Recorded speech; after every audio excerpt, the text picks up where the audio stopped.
I love this particular scene, which takes place outside the assessment centre between Bill Stewart and Trevor. Trevor has been given money to get a bus to go down to the job centre, and instead of using the money on the bus fare, he steals a car, goes into the job centre, tells them to stick all their jobs, and throws a brick through the window, then buys a burger on his way back and was caught outside by Bill Stewart, the social worker. And they have a bit of banter about taking the car back, and he keeps saying, I'm not taking it back. And then Bill kind of gives him an escape route, saying, he says, take it back, get rid of it. And Trevor says, it's one of my favourite lines, he says, I'll get rid of it, but I'm not taking it back. There's something in that that is part of the reason why I identify with Trevor and why I wrote him in the first place, because he's got a wonderful sense of survival. And the same is true of the scene that follows it, which is when he goes in and he's too late for lunch. He's just eaten the burger and thrown half of it away because he's not hungry. But he still demands his lunch. And Vas Anderson comes out and he says, lunch is finished. And Trevor blows it and he says, I want my lunch! I think the violence that Trevor indulges in is the violence of the tongue. It's what he says. That's his greatest weapon. And I don't think he would step back from getting into a fight, some kind of bundle with other skinheads or in the street. He'd be the first. But he would use his aggression in his mouth first. I'll get rid of it, but I ain't taking it back. Those two moments are probably my favourite moments in the whole film.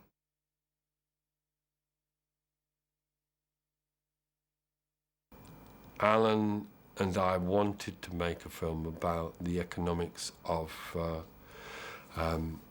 famine, about what was happening to money that was being put into famine relief, which was shocking and corrupt. He went to Margaret Matheson, who'd just become the head of drama at Central Television. And Margaret said, I don't want to do that, I want to do education. And he said, oh, you should talk to Dave, because he's been on about wanting to make a film about people who educate their children at home. And I had like an hour conversation on the telephone with Margaret Matheson, at the end of which he said, you're on, how many do you want to do? What do you want to do? And I came back with a format of 4 films, which would all be related by subject, but would be standalone films. And they had a generic title of Tales Out of School. And the first one was called Birth of a Nation, which was set in a comprehensive school, was directed by Mike Newell. And the second film was called Flying into the Wind, which was directed by Ed Bennett. It was a film about a family who were educating their children at home, but were put into court and had to prove that what they were doing was education, as defined under the Education Act of 1947. The third film was called Rhino, which stands for Really Hearing Name Only, which was about a young black girl of 14 who would walk into the front door of the school, register, and then walk out the back door and then spend her day looking after her family, looking after her brother's young son and her father. And eventually the authorities couldn't allow that to go on, and in the end she's put into a home which breaks up the family. The character in Rhino was very much a victim, a very passive victim. There's a sequence at the end where she has to have a body search, which is very, in which she somehow manages to maintain her dignity, but at the same time it's very humiliating. And that character was a passive victim. And I wanted to counteract that with a film about somebody who was another character who was a victim, but was to his best of his ability was going to be an active victim and was going to determine, although he knew what his path was in the system that he was in, he knew where he was going to end up, he was going to go there on his own terms. And that was the character of Trevor, skinhead, of Made in Britain.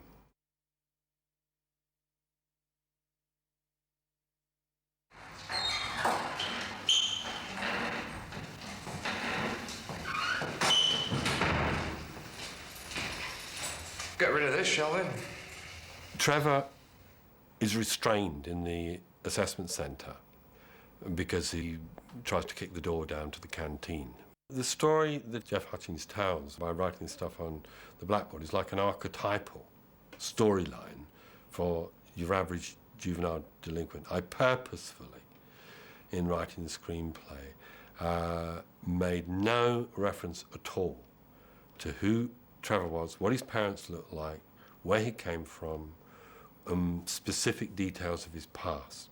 I didn't want to ever have something in there where somebody would say, oh, well, his father left when he was 14 and his mother ran off with a sailor. Oh, no wonder he went off the rails. I didn't want any kind of that kind of psychological, sociological theorising.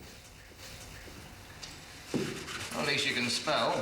And all I want to say about that whole sequence is that he's saying, what happens next? And it is the dilemma that Trevor and a lot of young people they do face once they get onto a particular spiral. What's the next step? Where do you go? Perhaps in hindsight, the answer to that is Trevor or the so-called juvenile delinquent would become a drug dealer. Because since then, I think the influx of drug culture on the streets and young people, the influence is huge. I've thought a lot about Trevor and where he might be. At one point I thought, well, he could have ended up working in the city. I think he'd have done very well in that cutthroat society. He could have made a mint. I'm not signing any contract. I've actually written a film that is Trevor at 40, and nobody will make it. He's making money where he can, still strutting his stuff. Still got a lot of mouth and still targeting other people as being responsible for his own ills. You can't get around him, he's there. You have to, if you're going to be there, you have to listen, because he's got a lot to say.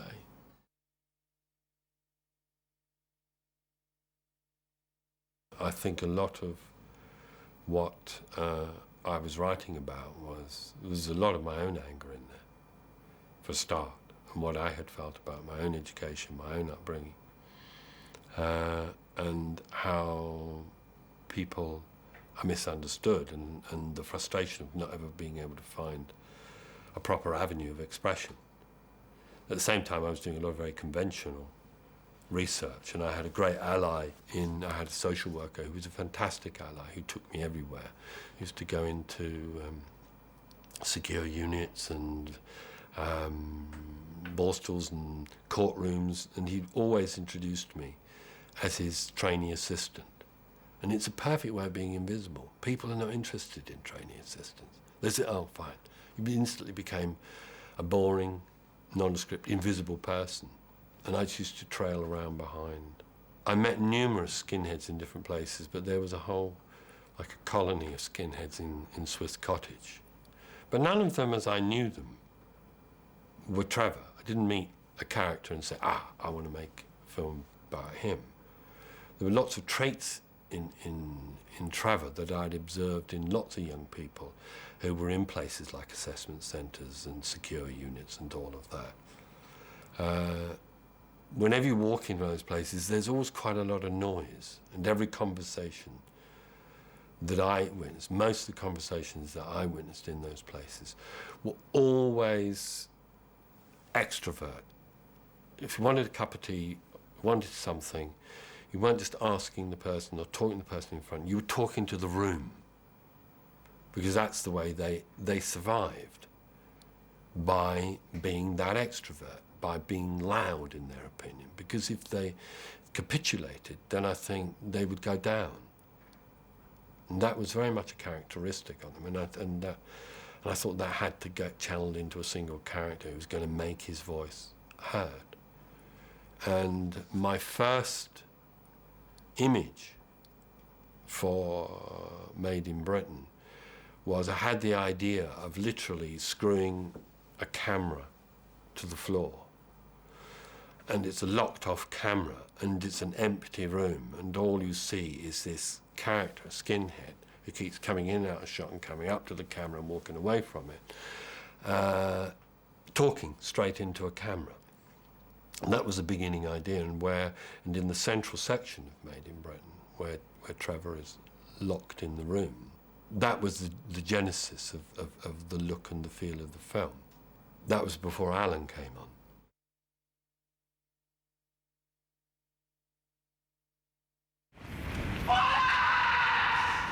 The sequence of Trevor walking through the tunnel, he strips off his T-shirt. He's on his way to see Harry, his social worker.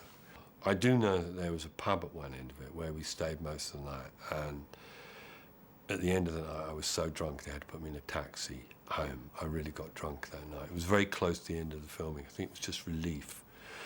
But to film in the tunnel, we had to keep stopping traffic. So every now and again, we'd let people through. Cars would come through. Most of all, they're seeing Tim stripped to the waist. At some point in the filming, suddenly there were sirens and police cars came from both ends of the tunnel. God knows how many were, and filled the tunnel, and these policemen got out and came running up to where we were. They had received a message from somebody who'd driven through the tunnel that there were gangs of naked skinheads fighting in the tunnel, and all they'd seen was Tim Roth. That's all. Well, I think it just showed the potency of skinheads and the kind of paranoia that they provoked at that time. It was extraordinary. Tim was like a coral spring at that time. I think the thing that he found that was most shocking initially for him was that we were rehearsing in Kilburn, and he used to travel on the tube.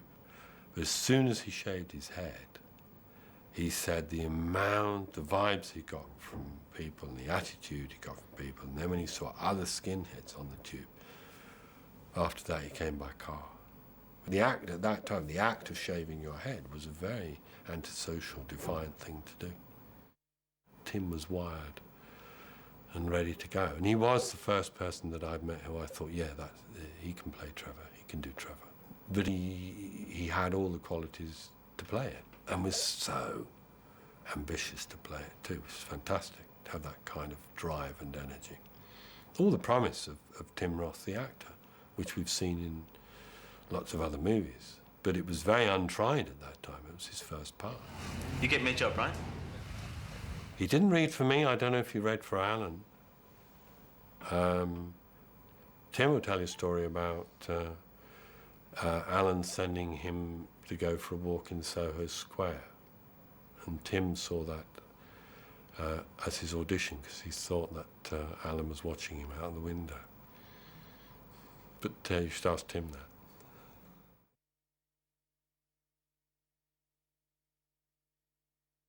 Margaret Matheson was the exec producer of Tales Out of School, the 4 films. And when we were talking about who would direct the different films, we wanted different directors for every film. And the common link was the writing. And we went to Alan with Made in Britain, and he turned it down several times. But did eventually, I think mainly persuaded by Margaret, accepted it. I think that was a major factor. And another factor in it was that Stephen Frears had shot a film called Walter, which Chris Menges had DP'd, and he'd used Steadicam in it. Stephen showed him the material from Walter on the steam mat, and when I went in, Alan said, you've got to come and look at this stuff. You've got to look at this, it's fantastic, it's fantastic. And what Chris Menges had done as a DP, as well as using a Steadicam, Chris had been evolving the use of fast stock and using what he called available light. So Chris would go in, he wouldn't bring in a lot of lamps, he would enhance the natural light in the room and sure, put stuff outside, but he found this way of being able to shoot much more flexibly, A, through the way in which he lit, and then B, because he'd got this machine that could go around you and follow you and everything.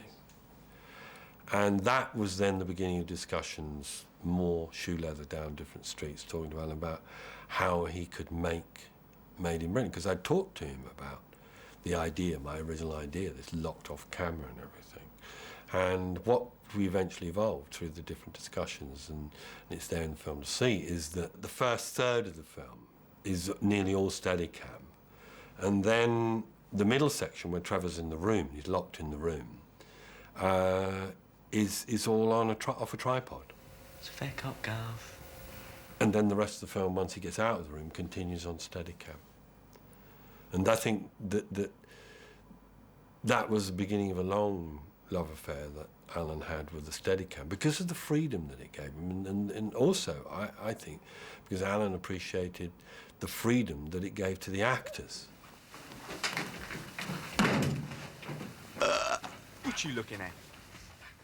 The joy of and the strength of working with Alan, having Alan directing one of your pieces, was that he through rehearsals and shooting, all the while, he would strive to understand exactly what you wanted to say.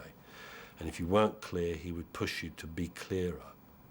But once the film was shot and it was in the cutting room, then he took a completely different point of view, and it had to then work as film, not a script.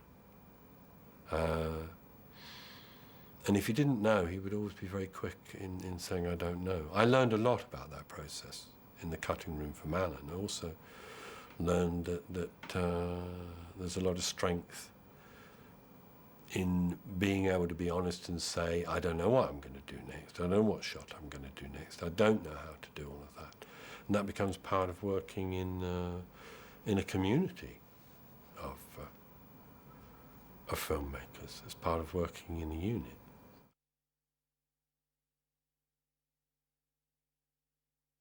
It's a lot of bollocks. What the fuck are we gonna do about you? You're too fucking thick. We're all fucking wankers. We're all fucking great. Wankers! I feel a bit responsible for this, but nobody had sworn the way Trevor swears in this film. Nobody had said fuck as many times. I think it was the Sun said there were 150 fucks in it. I don't think there are, actually. And Alan was always very meticulous about that, incredibly meticulous about script. Write it, lock me up, who gives a fuck? So when Tim added swear words in it, Alan would say, oh, you've got too many fucks in there, take them out. He says, well, no, take them out. You only say what's in the script. He was very pedantic about that. What's your fucking step, little fucker? You little wanker. Fucker's fucking execution. Fucking hell. When it came to writing, particularly Made in Britain, I said to Margaret, I said, look, you know how these kids speak?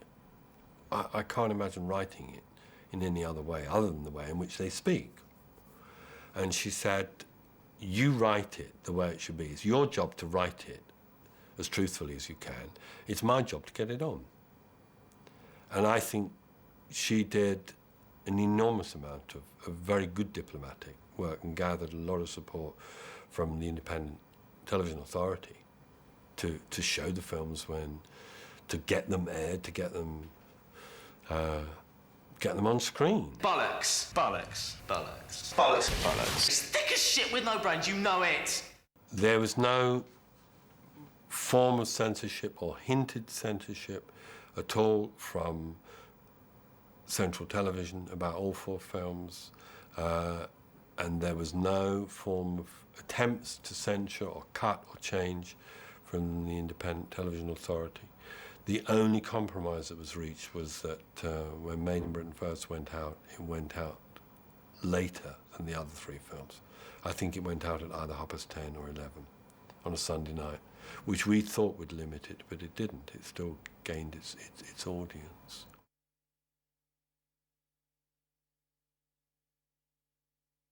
The ending of the film, as I wrote it, is not the ending of the film that you see, for quite silly reasons, actually.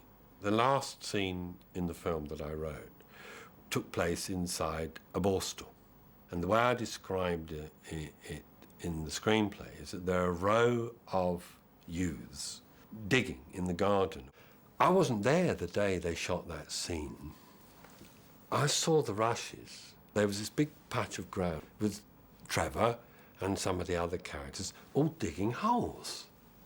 Yeah, it looks like they're trying to escape. So there was a moment in the cutting room when Alan looked at what he'd shot and he began to laugh. He just thought it was hilarious. He just saw the mistake that he'd made and how funny it was. That completely misconstrued the scene. And I wanted that to show Trevor still bouncing back, that he saw the business of digging holes and getting up early in the morning and having to do lots of physical training and all of that as toughening himself up. He says SS, SAS, that's what I'm going to be. He sees himself as a stormtrooper. Sounds great.